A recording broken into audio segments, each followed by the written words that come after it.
자, 지금 우리가 이제 계시록을 보고 있는데요. 이게 하루에 한 장씩 다뤄가지고 굉장히 양이 많거든요. 그래서 어제도 제가 좀 못 봤는데, 이제 오늘 말씀은 계시록 6장인데, 이제 오늘부터 본격적인 하나님의 심판, 진노가 임하게 되겠습니다. 어제 제가 마지막에 말씀을 조금 다루질 못했는데, 그 찬송에 대해서 조금 말씀을 드리겠습니다. 어제 말씀 보게 되면 이제 만물이 찬양하는 게 5장 13절, 14절이 되겠는데요. 물론 이제 그 하나님의 백성들이 찬송할 뿐만 아니라 모든 피조물들도 하나님께 찬송해야 된다, 이런 말씀을 드렸습니다. 자, 성경은 성도들의 찬양 생활에 대해서 어떻게 말씀하는지 좀 볼 필요가 있는데요. 먼저 제가 시간이 없으니까 성경 구절은 다 소개는 못하고 그냥 읽어만 드리겠습니다. 자, 시편 119편 164절을 보게 될 것 같으면 하루에 7번씩 찬양해야 된다, 이런 내용이 나옵니다. 두 번째, 역대상 23장 30절을 보게 되면 새벽과 저녁마다 찬양해야 한다고 그랬습니다. 자, 하루에 7번, 새벽, 저녁. 그 다음에 시편 71편 8절을 보게 되면 종일토록 찬양해야 된다고 나와 있습니다. 그리고 시편 34편 1절을 보게 되면 항상 찬양해야 된다고 나와 있습니다. 시편 104편 33절을 보게 되면 살아있는 동안 찬양해야 된다고 그랬습니다. 그 다음에 시편 63편 4절을 보게 되면 평생 찬양해야 한다고 그랬습니다. 그리고 시편 61편 8절을 보게 되면 영원히 찬양해야 된다. 자, 이 말씀들을 전부 보게 되면은 한마디로 찬송이 터져 나와야 된다는 거예요. 삶 자체가 찬송이 돼야 된다. 근데 찬송이 뭐예요? 근데 이 곡조가 붙은 기도거든요. 기도가 뭐예요? 주님과 대화하는 거잖아요. 그러니까 우리가 늘 주님과의 대화가 터져 나와야 된다, 이런 뜻이 되겠습니다. 그럼 성경은 찬송에는 어떤 복이 있는가, 이걸 말씀하고 있습니다. 여러분, 찬송에는 놀라운 축복이 따르는데요. 민수기 21장 17절을 보면 우물물이 솟아난다고 그랬습니다. 여러분, 우물물이 솟아난다는 건 뭐예요? 여러분, 모든 생명의 근원이 물이라는 거 아십니까? 여러분, 생명의 근원이 예수가 솟아나오는 거예요. 터져 나오는 거예요. 찬양 속에. 여러분, 찬양 속에 하나님의 은혜가 임합니다. 두 번째는 뭐죠? 여호수아서 6장 4절인데 여러분, 여리고성이 무너집니다. 난공불락 여리고성이, 이스라엘 백성들이 마지막 날은 7바퀴 돌고 찬양하고 나팔 보고 소리 지르지 않습니까? 그때 어떻게 돼요? 무너졌습니다. 난공불락, 우리가 해결할 수 없을까지 어려워 힘들어 보이는 게 찬송할 때 무너지는 거예요. 여러분, 저는 천안에서 사역할 때 저희 교회 귀신 들린 처녀가 들어왔어요. 근데 여러분, 제가 젊은 신학생 시절에 뭘 어떻게 할 줄 알겠어요. 근데 그래도 이 수업 시간에 들은 게 있어서, 여러분, 기도는 잘 안 되고, 그래서 찬양을 했어요, 찬양을. 여러분, 이 권세 찬양을 하니까요, 여러분, 그렇게 날뛰고 그러던 애가요, 조용해집니다. 가만히 있습니다. 힘을 못 씁니다. 난공불락이 찬양할 때 무너져 내립니다. 그 다음에 사무엘상 16장 23절을 보게 되면 악신이 물러갑니다. 악신이. 찬송하면요, 귀신이 떠나가는 거예요. 그 다음에 사도행전 16장 25절 이하에 보게 되면 옥문이 열리잖아요. 옥터가 흔들리잖아요. 여러분 아시다시피 바울과 신라가 찬양했던 기억나시죠? 어떻게 여러분 옥터가 흔들려요? 찬송하면 옥터도 들리는 거예요. 사도행전 2장 47절을 보게 되면 초대교회 찬송이 정말 많았습니다. 그리고 계시록 7장 12절을 보게 되면 여러분, 천국은 찬송의 숲이라고 그랬습니다. 계시록에서 찬송이 터지듯이 심령과 삶 속에서 찬송이 터져 나와야 되겠습니다. 그래서 여러분, 예배에는 4대 요소 중에 하나가 반드시 찬양이 들어가 있는 거예요. 그래서 찬양이 소중하다는 사실을 우리가 알 필요가 있습니다. 자, 이제 오늘 말씀을 보도록 하겠습니다. 오늘은 6장인데 참 오늘 말씀이 굉장히 중요해요. 물론 계시록은 다 중요하고 하나님 말씀 다 중요하지만 이게 해석이 분분할 수 있는, 이제부터는 본격적으로 이 영적으로 해석이 잘 되지 않게 되면 이제 이 계시록을 이상하게 보게 되는 상황이 되는 거예요. 자, 오늘 보게 되면 이제 어린 양의 진노가 있는데 말씀 보게 되면은 7인 중에 하나를 떼시는데 그랬습니다. 1절에 이제 7인 중에 하나를 떼시는데 이제 인봉했던 걸 여러분 두루마리, 저는 왜 두루마기하고 두루마리하고 왜 이렇게 헷갈려요? 근데 혹시 제가 헷갈리게 하더라도 그냥 알아서 들으시기 바랍니다. 두루마리, 이 인봉한 책에 두루마리가 두루리 돼 있는데가 이 봉이 7개가 봉인돼 있어요. 이제 첫 번째를 드린, 이제부터 본격적으로 말세 때, 종말 때 어떤 일이 일어날 것인가를 계시록을 통해서 보여주는 거예요. 첫 번째 인을 딱 띄는데 네 생물 중에 하나가 우레같이 소리를 발합니다. 여러분, 제가 네 생물이 뭐라고 그랬어요? 네 생물이 영적 피조물이라고 그랬었죠. 뭐 얼굴은 사자 같고, 뭐 얼굴은 사람 같고, 제가 또 뭐 송아지 같고, 기억나시죠? 이런 거 좀, 이게는 영적 피조물인데 우리는 이걸 상징적으로 어떨 때 보게 되면 천사장이다 이렇게 보는, 해석하는 경우가 훨씬 더 많습니다. 네 생물이 천사장과 같다 이렇게 표현을 합니다. 근데 오라고 그러는 거예요. 오라고. 그랬더니 무슨 말이 나오죠? 흰말이 나오는 거예요. 흰말이. 2절이죠. 흰말이 나와요. 근데 흰말인데 그 탄자가 활을 가졌고 면류관을 받고 나아가서 이기고 또 이기려고 하더라 그랬습니다. 첫 번째 인을 뗐더니 네 생물 중에 한 오라고 그래서 했더니 흰말이 튀어나와. 흰말이 튀어나왔는데 색깔이, 이 흰말 탄자가 이 활을 가졌고 면류관을 받고 또 나가면서 이기고 또 이기려고 하더라 그랬습니다. 자, 인을 뗀다고 하는 것은 재앙의 시작을 말하는 것입니다. 근데 여러분, 그 인을 떼실 수 있는 분이 누구라고 그랬죠? 우리 주님 예수 그리스도, 유일하신 그분이에요. 요한 사도가 그걸 보고서 인을 뗄 자가 없어가지고 막 펑펑 울었던 거 기억나시죠? 글쎄 24장로 중에 한 사람이 나와가지고 이걸 뗄 사람이 누구라고 얘기해 주잖아요. 그게 계시록 5장 5절인데 어제 우리가 봤던 말씀이에요. 다윗의 뿌리가 이기었으니 이 책과 그 7인을 떼시리라 하더라. 유다 지파의 사자 다윗의 뿌리가 이겼으니. 기억나시죠? 자, 그러니까 이제 예수님만 떼실 수 있는데, 자, 네 생물 중에 하나가 우레 같은 소리를 발하면서 오라고 합니다. 음성이 들립니다. 이건 뭐냐면 이 우레 같은 소리라고 하는 것은 바로 소리의 권위를 상징하는 것입니다. 바로 즉 천사장의 권위성을 가지고 말하는 모습이에요. 네 생물 중에 하나. 네 생물을 제가 이 영적 피조물이라고 그랬는데 바로 제가 천사장이라고 해석을 했습니다. 여러분, 계속 계시를 보게 되면 인재앙이 있고요, 나팔재앙이 있고요, 대접재앙이 있어요. 나중에 천천히 볼 텐데 이 인재앙은 전체 재앙의 4분의 1을 커버하는 거예요. 나중에 이제 나팔재앙은 전체 재앙의 3분의 1에 해당하는데 이제 본론이고요. 그 다음에 대접재앙은 전체를 다 하기 때문에 결론에 포함되는 거예요. 자, 그러니까 지금 우리 인재앙은 서론이고 나팔재앙은 본론이고 그 다음에 대접재앙은 결론인 거예요. 그래서 먼저 인재앙을 보는 것이 되겠습니다. 자, 이제 천사장의 호령이 떨어지니까 흰말이 나온다고 그랬습니다. 흰말의 색상에 유의해야 됩니다.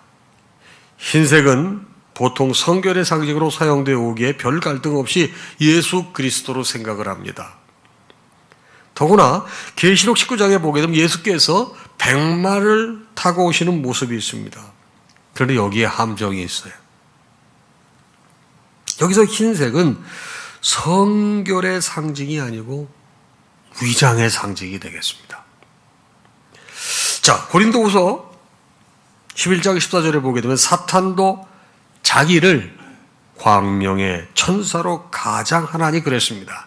만약에 흰말을 탄 자가 예수 그리스도라고 하면 어떻게 피조물인 천사장이 오라고 그러는데 예수님이 오시겠어요? 여기 나와 있잖아요. 오라 하기로 흰말이 있는데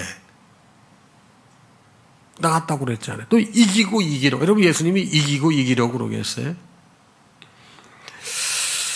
자, 그래서 굉장히 신학적으로 해석이 어려운데 많은 학자들은 흰 말을 교황으로 해석합니다. 교황. 여러분 교황이 여러분 정치인입니까? 종교인입니까? 제가 한번 질문해 보고 싶습니다. 여러분 어떻게 생각하세요?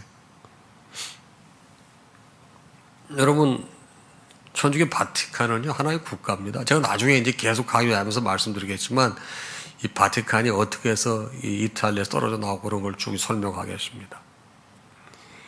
영적으로는 우리는 종교인으로 보는 거예요. 우리나라도 이런 교황청 대사관이 있습니다. 여러분 교황청 대사가 그 나라로 갈 적에는 여러분 아그레망을 가지고 그 나라의 정부 수반에게 제정합니다. 아그레망을. 정치적 행위가 적지 않죠. 그래서 많은 신학자들은 이 흰 말을 바로 이 교황으로 해석을 합니다. 성경의 배교 행위와 일치합니다. 그래서 어떤 신학자들은 교황을 적그리스도 이렇게 표현하는 사람도 있어요. 자, 네 번째 보게 되면은 이제 그 탄자가 활을 가졌다고 그랬는데 그런데 화살이 없어요. 여러분, 화살이 없는 활인이 위장된 무기가 아니겠습니까? 살이 없는 활은 기만입니다. 그래서 호세아서 7장 16절을 보게 되면 속이는 활과 같으며 그랬습니다. 여러분 이런 게 해석이 중요한 거예요. 성경을 이것저것과 잘 맞춰봐야 되는 거예요. 근데 그렇게 맞춰보지 않고 함부로 말들 하기 때문에 이게 항상 위험이 따르는 겁니다. 그럼 그 양반 복장을 보십시오. 복장을 보게 되면 면류관을 받고 그랬습니다. 예수 그리스도를 모방한 적그리스도는 면류관까지도 흉내냅니다. 자, 계시록 19장 12절을 보게 되면 그 머리에 많은 면류관이 있고 그랬어요. 다 위장이에요. 여러분 흰 말과 동일한 인물이 성경에 다른 말로 언급되어 있는데 마태복음 24장 15절은 멸망에 가증한 것이라고 그랬습니다. 데살로니가 후서 2장 3절은 불법의 사람 곧 멸망의 아들이라고 그랬습니다. 그러니까 이 흰 말에 대해서 혼동이 없기를 바라요.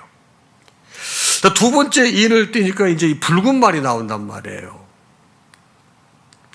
두 번째 이 3절이죠. 인을 떼실 때 내가 들으니 둘째 생물이 말하되 오라 하니 이에 붉은 말이 나오더라 그랬습니다. 그 탄자가 허락을 받아 땅에서 화평을 제하여 서로 죽이게 하고 또 큰 칼을 받았더라. 이 전쟁을 말하는 겁니다. 전쟁의 비참성. 여러분 이제 적그리스도의 출현으로 말미암아 이제 흰 말이 적그리스도라고 말해요. 마지막 때는 적그리스도가 나온다고 그러지 않았습니까? 적그리스도의 출현으로 말미암아 죽음의 전쟁이 다가오는 것입니다. 이게 뭘 한다고 화평을 제한하고 그랬어요. 화평을 제한 결과 이제 스가랴 14장 13절인데 그날에 여호와께서 그들로 크게 요란케 하시리니 피차 손으로 붙잡은 피차 손을 들어 칠 것이며 그랬습니다. 화평을 제해버리니까 전쟁을 불러오는 거예요. 계속 전쟁하게 되는 거예요. 자, 그런데 이 사람들을 보게 되면은 또 큰 칼을 받았더라 그랬어요. 무기가 큰 칼이에요. 큰 칼이라고 하는 것은 어떻게 보게 되면 어떤 특정한 무기라기보다는 현대화되고 첨단화되어 무시무시한 힘을 지닌 현대의 신무기를 의미하는 거예요. 마지막 때가 되게 되면 여러분 전쟁이 재래식 전쟁 무기 가지고 싸우는 거 아니에요. 원자폭탄, 수사폭탄, 여러분 요즘에 EMP탄 그래가지고 뭐예요? 전자전. 여러분 요즘에 전자 가지고 안 되는 게 뭐가 있어요? 그 EMP탄 하늘에 떠뜨리게 되면요. 핵무기가 뭐건 다 소용이 없어요. 다 전자기가 다 파괴가 돼가지고 아무것도 작동 안 하는 거예요.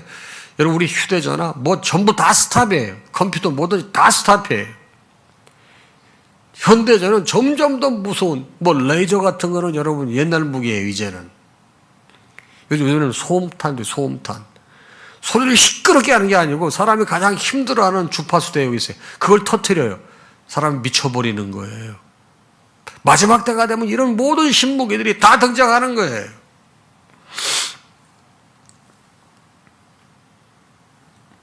마태복음 24장 6절 이하예요. 난리와 난리 소문을 듣겠으나 너희는 삼가 두려워 말라. 이런 일이 있어야 하되 끝은 아직 아니니라. 민족이 민족을, 나라가 나라를 대적하여 그랬습니다. 전쟁이 막 있어도 아직 끝은 아니라는 거예요. 이게 사실은 종말의 징조라고 하는 것이죠. 여러분, IBM에서 굉장히 흥미로운 조사를 한 적이 있습니다. 5,560년 동안 전쟁이 얼마나 있었을까 봤더니 무려 14,531회의 전쟁이 있었다고 합니다. 이 얘기는 지금도 세계 도처에서 전쟁이 계속 진행되고 있다는 거예요. 여기저기 터지는 난리와 난리, 그리고 전쟁의 화마를 우리는 직접 뉴스 미디어를 통해서 접하고 있습니다. 단지 이것을 뉴스거리로만 접하지 말고 성경이 이루어지고 있는 현장에 우리가 알 필요가 있다는 거예요. 전쟁이 그렇게 무서운 겁니다. 여러분, 그런데 전쟁과 기근이 불처럼 일어나는 때에도 하나님은 예외 조항을 두십니다. 감람류는 주의 종을, 포도주는 구원 얻을 성도들을 상징해요. 그러므로 주님은 이런 극한 상황 속에서도 자기 백성을 향한 사랑을 신실하게 이해하고 계시는 거예요. 여러분과 제가 계시록을 공부하는 이유가 뭐예요? 하나님께서요, 이렇게 난리와 난리 전쟁이 있어도 당신의 백성들을 지키신다는 거예요. 여러분, 예수님께서는 심판 날이 와도 자기 백성을 해칠 수 없다고 말씀하십니다. 그날을 감해서라도 구원하시겠다고 했는데, 이 말씀이 마태복음 24장 21절 말씀에 절대 잊지 마시기 바랍니다. 마태복음 24장 21절 이하의 말씀입니다. 그날을 감하지 아니할 것이면 모든 육체가 구원을 얻지 못할 것이나 그러나 택하신 자들을 위하여 그날을 감하시리라. 여러분, 계시록 말씀을 잘 알게 되면요, 아무리 종말이고 환란이 와도 우리가 믿음 생활 건강하게 잘하게 되면 하나님께서 그 날을 감해서라도 우리를 구하시겠다는 거예요. 기다리시겠다는 거예요. 여러분, 여기에 우리의 위로와 희망과 확신이 있는 거예요. 여러분, 계시록은 희망과 소망의 책이지 진노와 저주의 책이 아니에요. 앞으로 일어날 일을 말씀하시지만 반드시 피할 길을 주시는 거예요. 그래서 우리가 이 말씀을 제대로 공부해야 돼요. 근데 여러분, 적지 않은 이단자들이 계시록을 뭐의 목적으로 사용해요? 영적 위협의 도구로 사용하잖아요. 말씀의 한쪽만 가르치는 거예요. 한쪽을 가르치지 않는 거예요. 자, 세 번째 일을 띄니까 이제 검은 말이 나와요. 그 탄자가 저울을 가졌다고 그랬습니다. 그러면서 한 데나리온의 밀 한 대요, 한 데나리온의 보리속대로다 그랬습니다. 자, 이건 도대체 무슨 말씀을 할까요? 자, 검은 말은 기근의 상징입니다. 그런데 이 검은 말을 탄 자가 저울을 가졌어요. 이 저울을 가지고 배급을 해야 할 정도로 기근이 심각해지는 게 종말 때가 된다는 거예요. 자, 저울은 도대체 어떤 걸까요? 여러분, 에스겔서 4장 16절을 보게 되면 내가 예루살렘에서 의뢰하는 양식을 끊으려니 백성이 근심 중에 떡을 달아 먹고 두려워 떨며 물을 되어 마신다고 그랬습니다. 여러분, 근심 중에 떡을 달아서 먹어요. 그리고 여러분, 두려워 떨면서 물을 되어 마셔요. 여러분은 어떻게 물을 되어 마셔요? 물은 마음껏 마셔야 되죠. 근데 마지막 종말 때가 되면 이런 음식이 없어서 기근을 당하게 된다는 거예요. 여러분, 밀 한 대 보리속대는 장정 하루분의 식량이에요. 그리고 한 데나리온 장정 하루에 품삯이 되겠는데, 밀 한 대와 보리속대를 위해 지불한 비용은 당시 시세에 비해 무려 8배에서 16배나 비싼 가격이었습니다. 그만큼 기근이 심각하다는 것을 의미하는 거예요. 마지막 때가 되게 되면 어떻게 해요? 위장된 적그리스도가 나오고 전쟁과 전쟁이 끊이지 아니하고 기근이 찾아오는 거예요.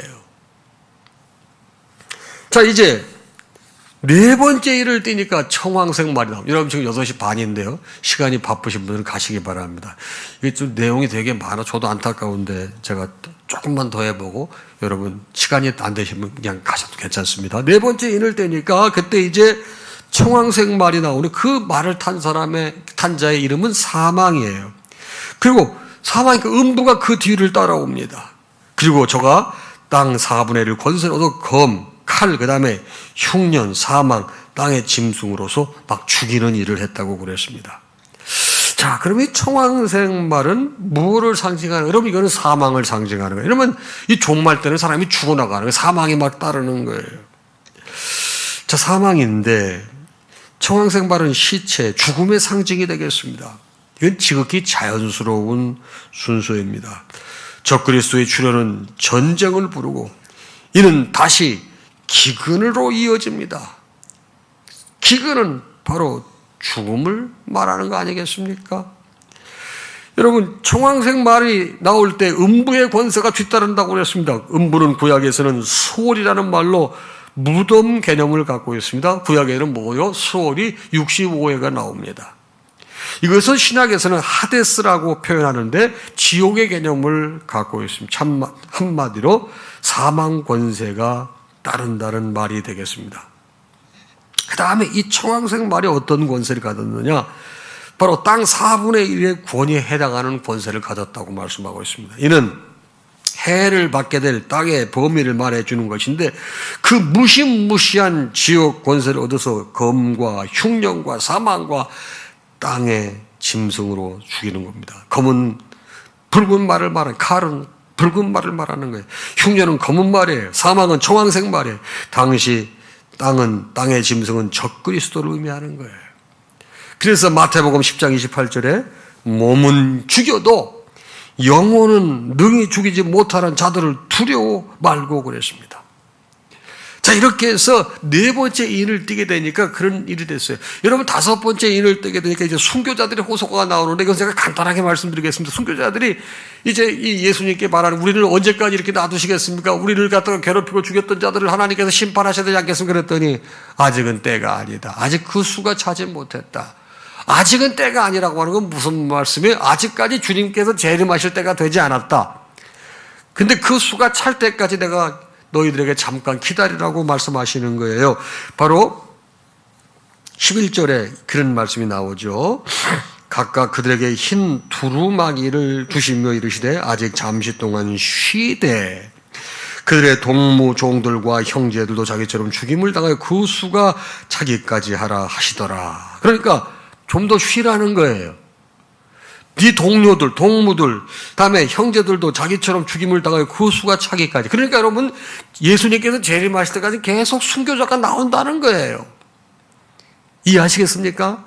그 수가 차기 전까지 주님께서는 그들에게 계속 기다리라고 말씀하시는 거예요. 이 잠시 동안은 부활과 휴거가 있는 재림 때까지를 말하는 것입니다. 그때까지 순교의 역사는 계속된다. 여러분 종말 때는 순교가 계속 이어진다는 것을 말하는 겁니다. 이제 마지막은 여섯 번째 인인, 이게 무서워요. 이게 12절인데 이건 우주적 재앙을 말하는 거예요. 여섯 번째 인을 1000체계 이상으로 보는데 여섯 번째 인을 딱 떼시니까 큰 지진이 나며 해가 검은 털로 짠 상복같이 거무어지고 달은 온통 피같이 되고 하늘의 별들이 무화과 나무가 대풍의 형들의 설익은 열보가 떨어지고 땅에 떨어지며 하늘은 두루마리가 말리는 것 같이 떠나가고 각 산과 섬이 제자리에서 옮겨지며 또 땅의 임금들과 왕족들과 장군들과 부자들과 강한 자들과 모든 종과 자연들이 굴과 산들의 바위 틈에 숨어 이랬습니다. 자, 여섯 번째 인을 떼면 어떤 현상이 생기면 1000체계가 이상이 생기는 거예요. 이거는 영적, 육적으로 해석을 해야 됩니다. 실제로 일어날 일이면서 영적으로도 큰 사건들이 일어날 장차 될 일을 말하는 거예요. 1000체계가 실질적으로, 물리적으로 그렇게도 보이겠지만 영적으로도 상상할 수 없는 일들이 일어난다는 것입니다. 자, 먼저 태양빛이 빛을 잃어요. 바로 징조가 나타나는 것입니다. 달이 이상한 현상을 보일 것입니다. 별들이 떨어지고 하늘이 말리고 산과 섬이 옮기옵니다. 이는 가히 상상할 수 없는, 상상을 초월한 1000체계 이상이 아닐 수가 없습니다. 그 다음에 셀 수 없는 별들의 질서 등 모든 권능들이 무너지는 겁니다. 별들이 부딪히는 거예요. 질서가 깨지는 거예요. 이러한 재앙들이 실제 일할 일이면서도 동시에 영적으로 진리가 어두워지고 진리가 어두워져서 영적으로 큰 사건들이 일어납니다. 교회가 죽어갈 것과 죄의 종들의 타락과 같은 큰 환란이 일어납니다. 영적 세계의 은혜가 떨어지는 거예요. 그래서 하나님 교회가 막 타락하는 거예요. 교회가 막 이상해지는 거예요. 영적 지도자들이 쇠락해지고 판단을 잘못하는 거예요. 영적 간음이 생기는 거예요. 영적 지도자들이 하나님 말씀 가운데 거해야 되는데 옳고 그름이 사라지고 이거는 다르다고 하는 절대 진리가 사라지고 상대 가치가 득세하는 세대가 오는 거예요. 요즘이 그렇지 않습니까? 절대 하나님 말씀 들이대게 돼야 되는데 여러분 그렇지가 않습니다. 이게 바로 영적 천체계의 이상이라고 보는 것입니다. 이런 천체계 이상이 생기니까 모든 사람들이 여기 나와 있는 땅의 임금들과 왕족들과 장군들과 부자들과 강한 자들과 모든 종과 자유인이 굴과 산들의 바위 틈에 숨는다. 여러분 이런 일이라니까요. 다 산들로 도망가는 거예요.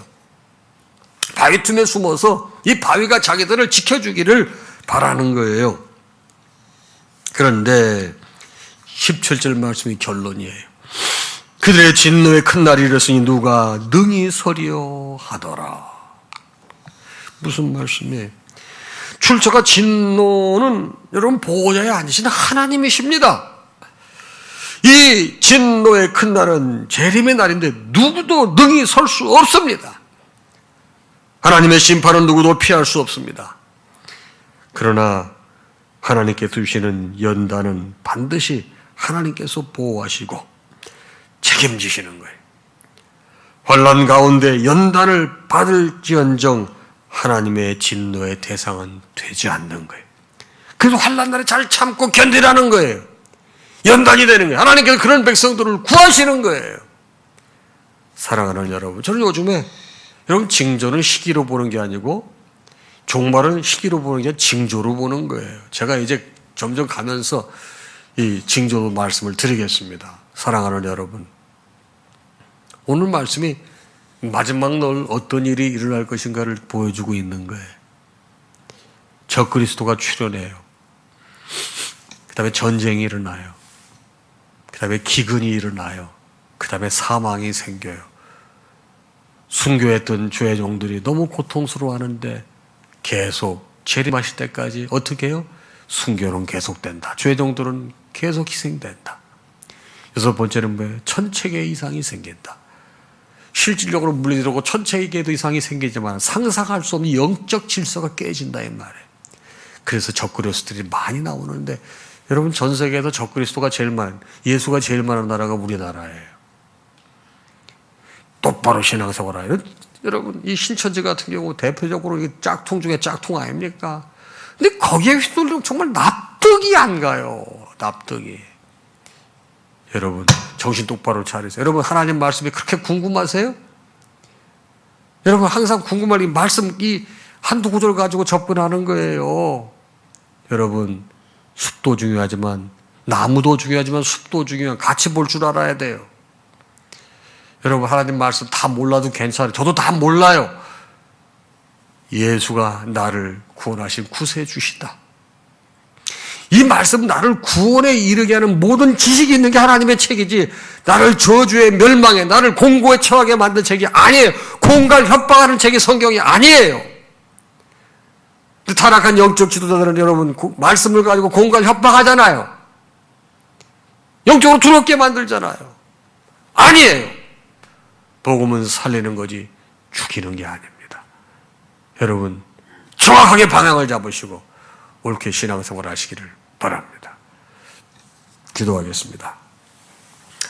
우리 주님 예수 그리스도의 크신 은혜와 하나님 아버지의 무한하신 사랑하심과 성령님의 감동, 감화, 교통, 역사, 충만하심이 오늘 아침에 주신 말씀을 받고 하루를 시작하는 사랑하는 당신의 모든 자녀와 그 가정 위에 이제로부터 영원토록 함께 있을지어다. 아멘.